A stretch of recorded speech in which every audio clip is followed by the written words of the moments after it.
La campagne officielle pour le premier tour des municipales, au cours de laquelle plus de 60 candidats vont se disputer les suffrages des électeurs pour les 22 sièges de Guyane, ainsi que toutes les collectivités communales de France, a commencé. Ce week-end n'était pas seulement marqué de manifestations en honneur de la Journée de la femme, de rencontres sportives, mais aussi ponctué de meetings, de présentations de listes pour les municipales. Les prétendants au siège de premier magistrat dévoilent peu à peu leur programme, leurs intentions pour leurs communes respectives.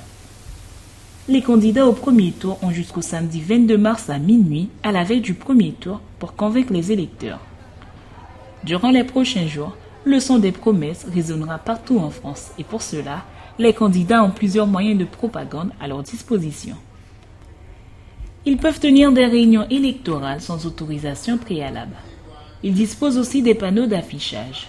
Tout affichage est d'ailleurs interdit en dehors des panneaux mis en place par les mairies. Les affiches doivent être imprimées sur du papier blanc. Aujourd'hui, tous les candidats sont connus, on sent les agitations autour de ces enjeux. Pour gagner la course électorale, les candidats aux mairies n'hésitent pas à jouer des coudes, créer des alliances plus ou moins surprenantes. Depuis plusieurs semaines, des candidats se livrent une lutte sans merci où tous les coups sont permis. Les réseaux sociaux en sont de bons témoins. Du jamais vu dans certaines villes où depuis tant d'années, les élections municipales se déroulent dans une totale indifférence.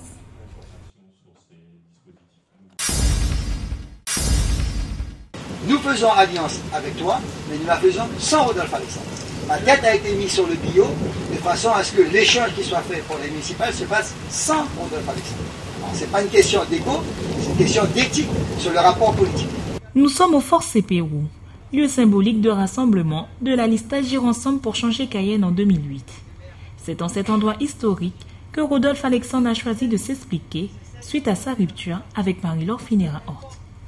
Vous savez, chacun a ses réseaux, chacun a ses contacts, de nombreuses personnes m'interpellent partout, je reçois beaucoup d'appels téléphoniques et donc il était clair que j'assume mes responsabilités. On n'est plus dans une société où on est à genoux, où on est adoubé, une société d'hommes et de femmes responsables qui disent la vérité, qui disent l'expression pour laquelle ils veulent que chacun ait un comportement loyal. Et en l'occurrence, à partir du moment où il y avait un accord d'état-major avec le PSG et avec Walloirie, je ne pouvais pas être avec eux. Et de surcroît, rester dans l'indifférence, c'est conduire véritablement à la mort, au sabordage de la collectivité unique. Après s'être lâché dans son discours lors de l'inauguration du pont Kataye, le 1er mars dernier, un discours qui, rappelez-vous, a marqué clairement sa rupture avec Marie-Laure Phinera-Horth, à qui en 2010, il avait offert le siège de premier magistrat du chef-lieu. Rodolphe Alexandre souhaite aujourd'hui jouer la transparence et s'adresse une bonne fois pour toutes aux Cayennaises Cayennais. Je ne fais pas un combat de personne, je fais une démonstration d'idéal. Que les Cayennais et les Cayennaises, ceux qui habitent Cayenne, retrouvent le concept d'une capitale, qu'ils poursuivent ce que nous avons commencé, d'Estrée, les écluses du canal Lossa, Léopold-Hédère, la place des Palmistes, les écoles qu'on a réhabilitées, la sécurité, le plan local de prévention et de sécurité que j'ai mis en place, qui a conduit après à la vidéosurveillance. Je ne suis pas à ce niveau. Je suis au niveau de dire qu'aujourd'hui, il y a un fourvoiement. Les Cayennais et Cayennaises nous ont élus en 2008, sur cette même symbolique du Fort Pérou, où j'avais moi-même à l'époque reçu Gérard Roder. Ces mêmes personnes ont connu ce que nous avons fait. Aujourd'hui, on voit, non pas des femmes et des hommes qui viennent sur leur motivation, leur conviction, on voit des partis politiques qui se glissent à l'intérieur d'un conseil municipal, qui demandent ma tête au départ, tout sauf Alexandre, et qui, de surcroît, annoncent qu'ils vont préparer la collectivité unique. Pour vous, c'est une chasse à l'homme. Considérez-le ainsi, mais considérez surtout le fourvoiement que les Cayennais et Cayennaises ont été trompés. Considérez qu'aujourd'hui, c'est un autre langage qui leur a apporté, une alliance contre nature sur un concept de transformer la ville, de transformer la capitale. Quelle est votre impression concernant le retour du PSG, notamment des anciens, sur la liste de Marie-Laure Phinera-Horth? Vous savez, le PSG est dans mon cœur. J'y ai travaillé pendant près de 20 ans, j'ai apporté toute ma jeunesse, toute ma fougue, toute ma force. Je ne combats pas le PSG. Je combats les femmes et les hommes qui ont usurpé les rênes du PSG. Je combats l'équipe actuelle qui a été battue en 2008 et qui profite maintenant en demandant mon exclusion de la liste pour revenir au conseil municipal. C'est cette tromperie que je dénonce. C'est cette mascarade que je ne peux pas accepter qui explique qu'aujourd'hui, j'assume mes responsabilités. Je ne suis pas quelqu'un à me taire. Donc je prends mes responsabilités et je dis que si je dois apporter un soutien, je l'apporterai à un homme qui est resté fidèle, qui est resté loyal et qui travaille sur un vrai projet, c'est donc M. Alex Véméan. Alors... Au feu, les pompiers! La population en danger! Au feu, les pompiers!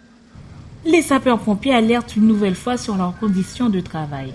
Formés en collectif, ils étaient une vingtaine à sillonner les rues de Cayenne ce matin.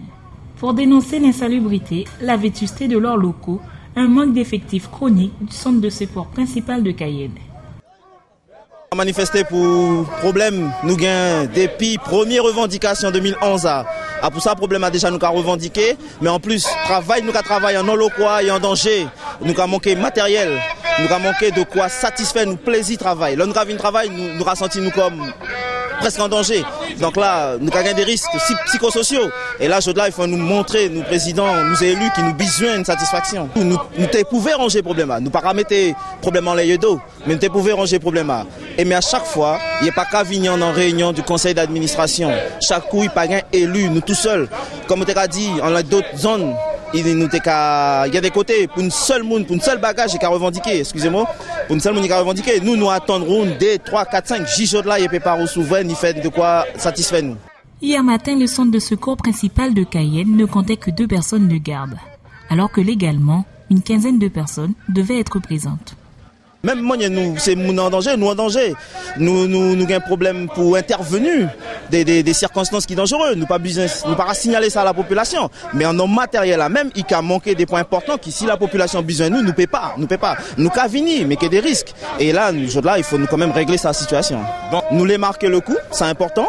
Peut-être que là, les élus qui attendent nous, et aussi, il faut que l'ensemble des maires rassemblés, ces élus-là, qui au conseil d'administration rassembler choses là pour dire bon situation à comme ça, il faut nous revendre notre situation pour mettre ces mounia bien pompiers, mais surtout la population, parce que nous pensons d'abord à la population et à ça qui est plus important pour nous. Pour l'heure, les pompiers ne sont pas en grève, mais si la situation n'évolue pas, il faudra s'attendre à quelques blocages. Enorgueilli d'une si grande faveur, ne dédaigne d'enraciner la fleur embaumée de l'été et ne rende le rude l'hiver perpétuel. Décidément, l'amour ne te réussit pas. Est-ce que tu as mangé ce midi? Pardonne-moi, Proté. Pour moi, il n'y a qu'elle seule. Ah, eh bien, laisse-le seul. Shakespeare revisité à la sauce guyanaise. Paré de masques, inspiré de la comédia dell'arte et des mangas, Grégory Alexander, Laurence Vigny et Céline Mathieu-Ayou, comédiens professionnels, vous transporteront dans un univers magique et endiablé. À 3, ils seront dans la peau de 15 personnages, dont les 2 gentilshommes de Cayenne. C'est une pièce qui est écrite pour une quinzaine de personnages. Et ces 15 personnages, on les a réduits à 3 acteurs. Tous les personnages sont masqués. Donc tous les personnages, des jeunes premiers, au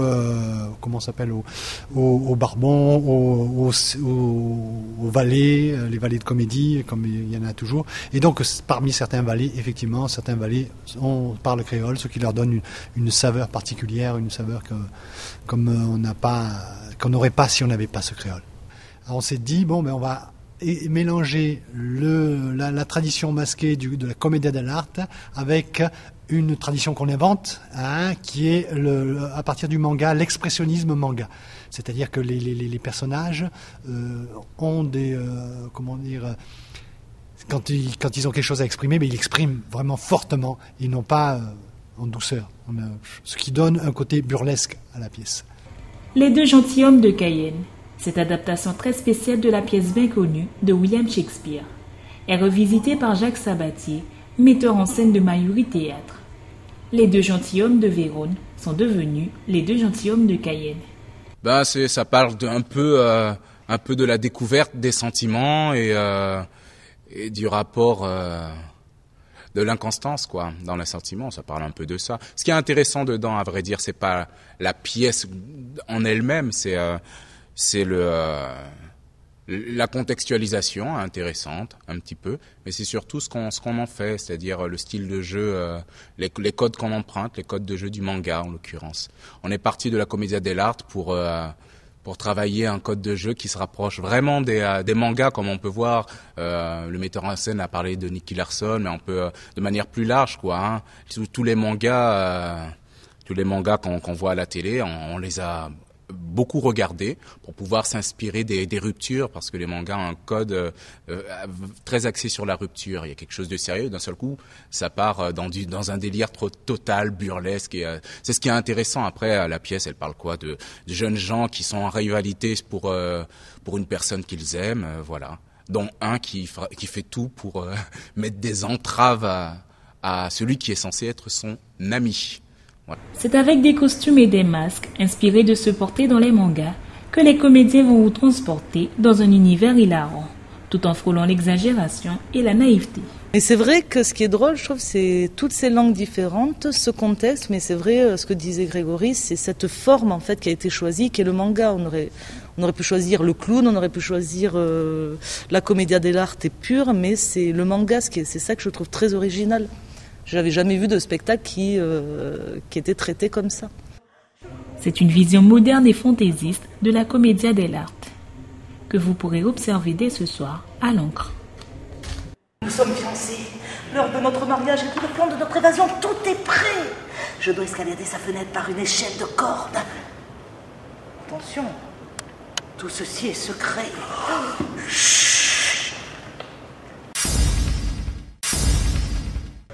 Le mouvement de décolonisation et d'émancipation sociale avait assigné le président de région Rodolphe Alexandre pour diffamation suite à des propos tenus le 20 mars 2011 lors d'une table ronde télévisée après le premier tour des élections cantonales. En première instance, le M2S avait obtenu gain de cause, une décision contestée par Rodolphe Alexandre qui fait appel et se voit acquitté. L'affaire ne s'est pas arrêtée là car le M2S avait formé un pouvoir en cassation. Le jugement de la Cour de cassation est tombé le 25 février dernier. La Cour casse et annule l'arrêt de la Cour d'appel de Cayenne et renvoie Rodolphe Alexandre devant la Cour d'appel de Fort-de-France. Nous, de toutes les façons, nous sommes très sereins. Vous avez pu voir que la diffamation a été déclarée donc manifeste sur l'arrêt de la Cour de cassation. Donc maintenant, nous irons tranquillement. Nous avons des éléments factuels. Il y a une vidéo que lors des premières instances, malheureusement, les tribunaux n'avaient pas voulu la visionner. Il semblerait que la Cour de cassation l'ait fait, puisqu'elle s'appuie justement sur cette vidéo de Guyane Première pour justifier de sa décision. Justifier sa décision. Dans le cadre d'un renforcement en matière de collaboration avec les différentes ligues sportives régionales, l'Agence de gestion des équipements sportifs d'intérêt régional de Guyane a signé ce matin un partenariat avec la Ligue de basketball de Guyane compte tenu de ses difficultés financières. Dans cette convention, il est convenu que le PROG ainsi que tous ses services annexes sera mis à disposition de la Ligue pour les playoffs et le Guimargois. Soulagement énorme, nous étions dans l'expectative, jusqu'au dernier moment on se demandait est-ce que ça va aboutir, est-ce qu'on va pouvoir arriver à trouver une solution à notre situation sans pour autant perdre nos habitudes. Encore une fois, je reprends les termes, des habitudes bien ancrées dans notre famille basket. Nous ne pouvons pas, honnêtement, concevoir ne pas être prog pour nos finales et encore moins pour le Guimargois. Oui, c'est-à-dire que nous étudions toutes les situations qui nous sont présentées. Bien évidemment, la GESIR, qui est l'agence de gestion des structures sportives régionales de Guyane, est neuve. Donc elle doit veiller tout de même à une stabilité économique du PROG. Mais bien évidemment, nous étudions les possibilités d'accompagnement et le président de région nous a demandé de prendre en compte toutes ces demandes dès lors que, bien sûr, que la situation est viable et que nous pouvons accompagner les ligues en difficulté. J'espère que ça ne fera pas école, ce qui veut dire que les ligues vont bien. Mais il est évident que au-delà de cette convention qui intervient par rapport à ces difficultés financières de la Ligue de basket, nous sommes prêts à étudier la possibilité de permettre aux clubs, aux ligues, de faire leur manifestation au PROG, parce que nous voulons aussi que le PROG vive et que les sportifs puissent bénéficier de ce bel outil qu'est le palais régional Georges Théolade. À noter que les recettes obtenues lors des playoffs et des Guimargois sera entièrement reversées à la Ligue de basket. Les cheveux crépus, frisés et bouclés mis en avant par l'atelier Tortille. Un institut de recherche, conseil et formation en écologie cosmétique. Zala, la directrice de recherche et développement, est de retour en Guyane pour un nouveau cycle de conférences et de cours pratiques. Notre métier consiste à accompagner jusqu'à l'autonomie toute personne désireuse de soigner son cheveu dans une optique de développement durable, en fuyant notamment tous les produits qui contiennent de la pétrochimie et qui empêchent le cheveu de pousser correctement et de respirer et de bien être hydraté. En fait.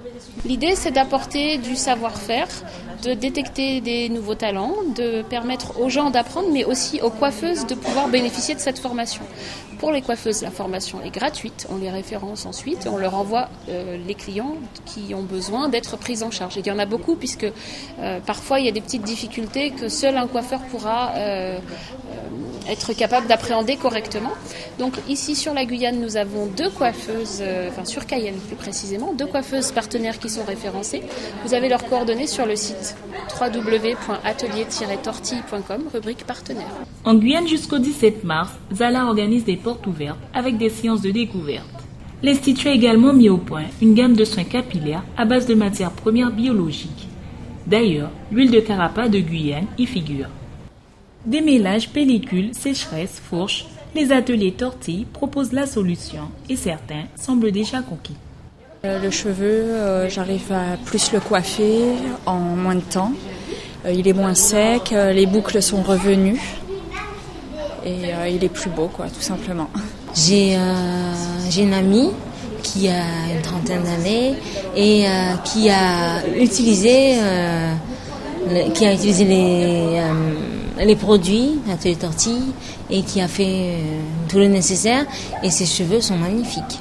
J'ai essayé plusieurs produits, à chaque fois ça allait bien les premiers temps, après le cheveu se dégradait et c'était de plus en plus sec et je comprenais pas pourquoi les boucles partaient. Et je savais plus comment faire, c'était sec, j'arrivais plus à le coiffer. Pour l'Institut de recherche, conseil et formation en écologie cosmétique, il s'agit avant tout de respect de l'environnement pour avoir de bons résultats. En fait, le problème, c'est quand on utilise un produit, 2 produits, 3 produits, ça fait beaucoup d'emballage pour pas forcément obtenir de résultats. Vous avez les cheveux crépus, frisés bouclés. Vous rêvez d'une chevelure naturelle, saine et pétillante. Alors rendez-vous demain à l'hôtel Amazonia. Aujourd'hui, nous avons donc une réunion de négociation que j'ai provoquée ce matin avec les syndicats au sujet de leur préavis de grève. Et donc j'ai confirmé que je suspendais ce recrutement qu'ils estiment qui était régulier, en attendant un examen plus approfondi par le niveau national de ce recrutement. Et puis donc j'ai apporté des éléments complémentaires sur les recrutements au travers de l'intérim, des stages, des alternants. On a longuement discuté de ces sujets-là et les syndicats ont estimé qu'effectivement il y avait des choses très intéressantes.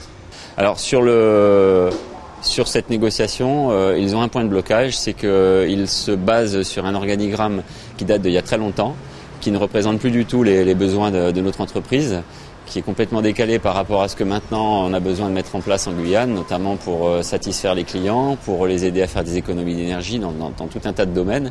Et là, ils demandent à ce qu'on grée tout un tas de postes qui n'ont pas lieu d'être, alors que par ailleurs, les effectifs de DF Guyane croissent fortement depuis 2 ans. On a embauché 38 jeunes Guyanais ces 18 derniers mois pour justement remplir toutes nos missions le mieux possible. Concrètement, qu'est-ce qui va se passer les jours prochains ? Alors ce qui va se passer, c'est donc s'ils ont continué de faire grève, donc lundi probablement il y aura la grève.